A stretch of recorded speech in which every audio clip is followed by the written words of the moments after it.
Там. Итак, ну что же, я рад приветствовать вас. Она открылась несколько лет назад, и буквально за несколько месяцев приезжали, чтобы увидеть вот эти удивительные подземные дворцы. Квартира под номером 4. Я думаю, вы обратили внимание, что здесь в одной и той же квартире проживают совершенно разные семьи.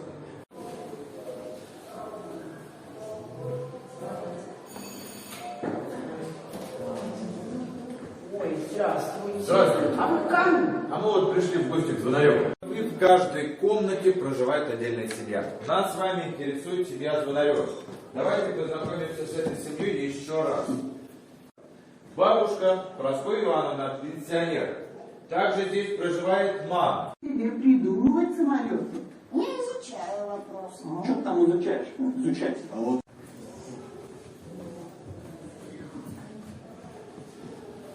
Батя хрюкал носом, отец молча шел сзади, и только мама крепко держала сына за руку и повторяла: Саша, ты только пиши. Самое главное, пиши, не забывай. Когда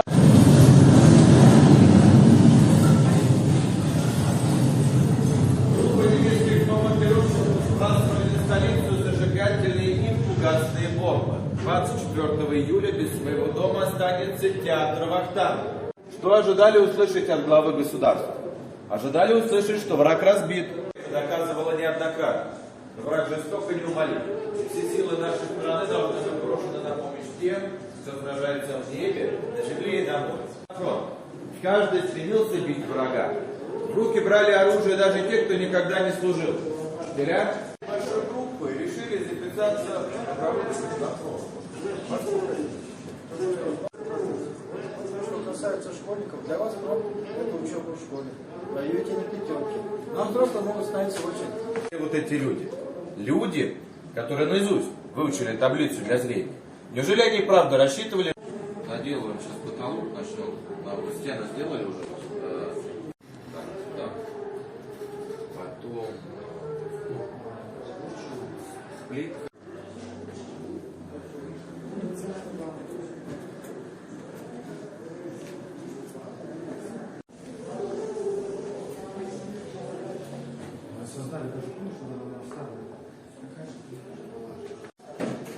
Вы, может, давайте попросите ручку взять.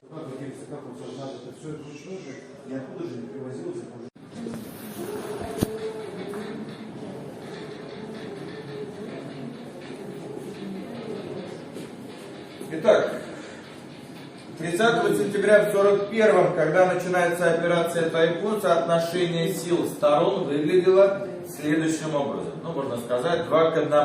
А именно, 1 900 000 отправляется прямиком назад в Москве солдат с других участков фронта. Подтянуть к Москве свежий резерв. А это время. И это время нужно каким-то образом выиграть. С первой точки зрения она, конечно, бесполезна. Но с точки зрения тактильности с ней можно поиграть. Можете попробовать. А также 4 телефона. Не переживайте, не порвете. Вот, и в том числе и наступательных операций. Кто смотрел старый советский фильм «Александр Невский»? Сергей Эйзенштейн, 1938 год. Причем здесь фильм. Дело все в том, что снимались в этом фильме в 1938 году, в 1941 году будут уже на передовой. Также рядом находится шинель Михаила Ефремова, командующий 33-й армией. Совершил самоубийство.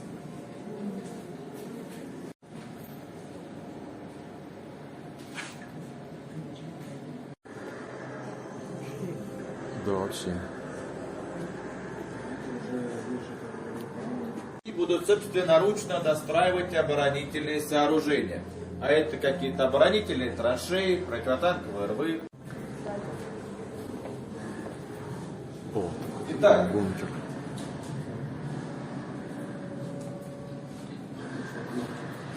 отражать атаки с флангов, лобовые атаки, заходы в тыл. Здесь подольские курсанты будут передвигаться от одного рубежа обороны к другому. Это Виктор Ковалихин совершил первый ночной воздушный таран.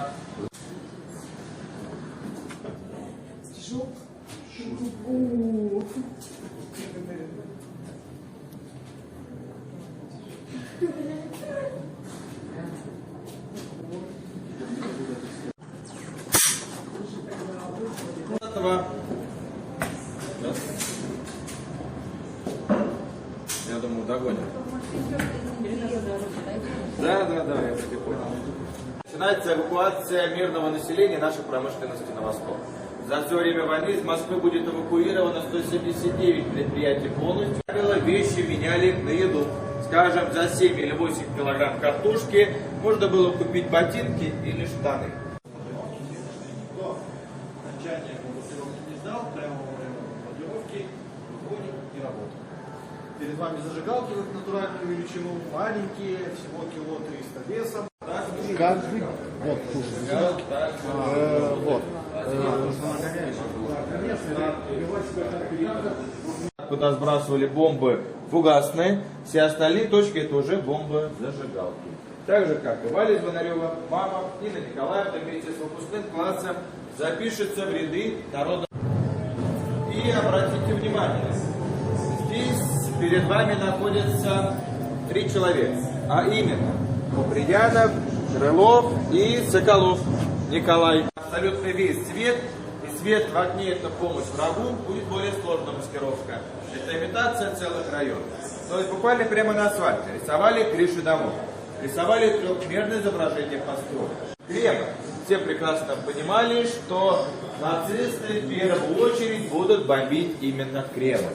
Поэтому его перекрашивали в разные цвета. Хотя вот казалось бы, да, но ведь яркие постройки они являются своего рода ориентиром.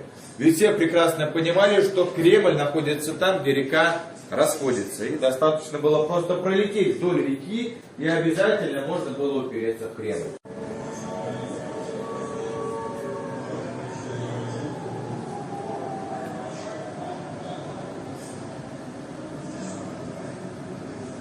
А теперь лайфхак для экономных. Получил вот такую карту Альфы. Если тоже закажешь себе по ссылке, то банк вернет 1000 рублей за первую покупку. Неплохо перед Новым годом. Вот тоже. Ежемесячно выбираешь повышенный кэшбэк на 5 категорий. И допом еще 6-я категория, где может выпасть даже 100% кэшбэк. Вот это была, кстати, съемка с моего телефона. И плюсом еще альфа-картой можно получить дополнительный повышенный кэшбэк у разных партнеров. И карта бесплатная всегда, без всяких условий. То есть ничего не платим, она вот просто есть. И все переводы, платежи без комиссии. И это еще не все. Сейчас на Яндекс.Маркете до 30% скидки на все товары. До 30%. Да и прочие акции часто у них бывают. Вот сейчас в декабре у них совместная акция с «Вкусная точка». По пятницам на товар дня 100% скидка. Вот прям да, вот купил, заплатил, и тебе эта сумма вернулась. Вот сегодняшняя пятница, смотрите. Впереди еще 2 недели и 2 пятницы, так что успеете. Тем более, что карту можно заказать даже электронно и пользоваться ей уже через 40 секунд после выпуска. Ссылка вот в описании будет, по ней переходите и тогда принимаете участие в той акции, которую я рассказал. Все, удачи, ну а теперь продолжаем. Итак, мы с вами сейчас зашли в самое большое бомбоубежище, это метро. Как правило, с 10 часов вечера до 5 часов утра в метро можно было спуститься, переночевать. Дальше уже после... Вот это. Как вы думаете? Что за материал? Пластик. Нет. В общем, вот это из марли и клея сделано. Обалдеть. Он начал очень сильно ругаться, как же так, только недавно проводили реконструкцию, реставрацию, сейчас опять делают, прочее. Это не настоящая станция. Красная площадь. Сама идея по проведению парада появляется у Сталина в конце октября 1941 года. Плечи в снегу. Шел сильный снег. А вот если посмотреть на выступление Сталина, отчетливо видно, что снега нет от слова совсем. Выступление Сталина было перезаписано в Манеже. Там создали точную копию мавзолея Ленина. Для того, чтобы был эффект пара изо рта, по всему Манежу открыли окна. И проходите вперед. Сейчас наши в атаку пойдут. И я пойду кино снимать буду. Вот мое главное оружие. Камера. Знаете, никогда не подводила до последнего момента, когда рычажок заклинил.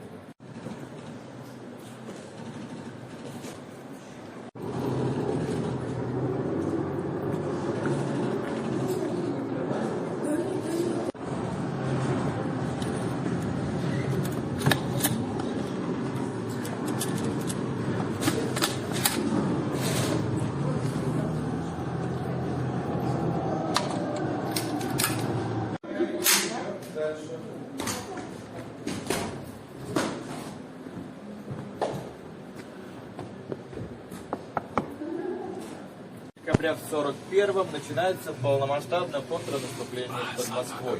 И для всего мира будет большим шоком увидеть уничтоженную немецкую технику, отступающих. Фильм состоится 23 февраля в 42 году.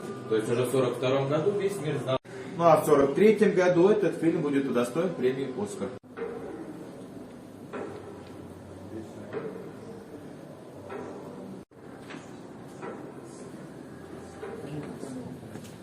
Спасибо вам за внимание. Я желаю вам удачи, успехов и всего вам самого наилучшего.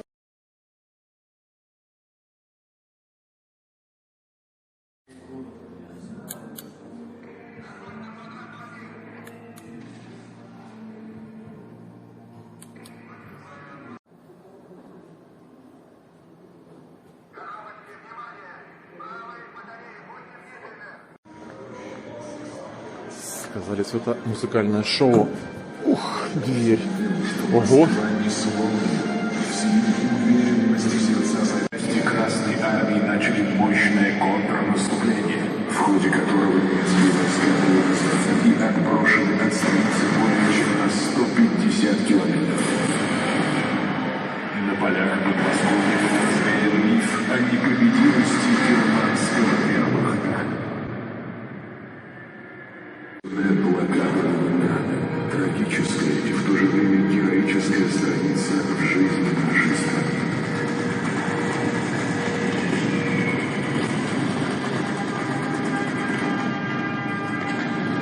Жертвами голода, обстрелов и бомбежек фашистов стали более миллиона жителей города.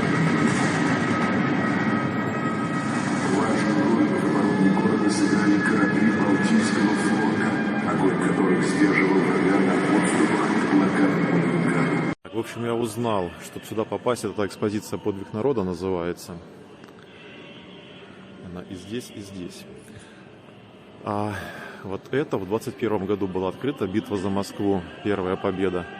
Ну, стоит посетить вообще этот музей и отдельно еще экспозиции. В общем, да, в Москве много чего можно увидеть, посетить. На все нужно только время и деньги, как говорится. Ну что ж, будем искать и то, и другое. В общем, это очень круто, это обязательно к посещению и обязательно брать какие-то вот эти экспозиции, потому что там реально постарались и что-то сделали. Вот прям, ну это не описать, это надо смотреть. Так, я в какой-то момент казалось, что это снег, нет, но это дождь. Это дождь.